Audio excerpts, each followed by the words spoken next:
மதிப்புக்குரிய ஐயா அவர்களே, கரூரில் பணம் கொடுத்தாங்கல்ல, அது விஜயோட பணம்.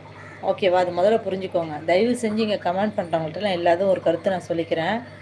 எந்த ஒரு விஷயமே, எந்த ஒரு அரசியல் விஷயமே தெரியாமல் தயவு செஞ்சு வந்து கமெண்ட் பண்ணாதீங்க. ப்ளீஸ் புரிஞ்சுக்கோங்க. அரசியல் தெரிஞ்சால் வந்து கமெண்ட் பண்ணுங்கள், இல்லைன்னா தெரியலைன்னா கேளுங்க. புரியுதா?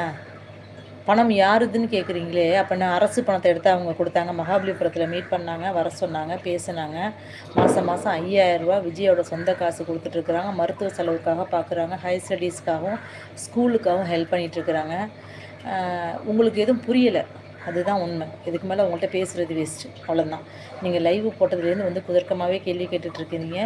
உங்களுக்கு எந்த ஒரு அரசியலுமே தெரியலை. தயவு செஞ்சு நீங்கள் அரசியலை பற்றி என்கிட்ட விமர்சனம் பண்ணாதீங்க. ஓகேவா? ஐயோ மேடம் போகாதீங்க, பேசிகிட்டு போங்க அப்படிங்கிறாங்க. அவங்கள்ட்ட பேசுகிற ஐடியாவே கிடையாதுங்க. ஏன்னா உங்களுக்கு ஒன்றுமே தெரில. ஏதாச்சும் தெரிஞ்சால் உங்ககிட்ட நான் பேசலாம். எதுவுமே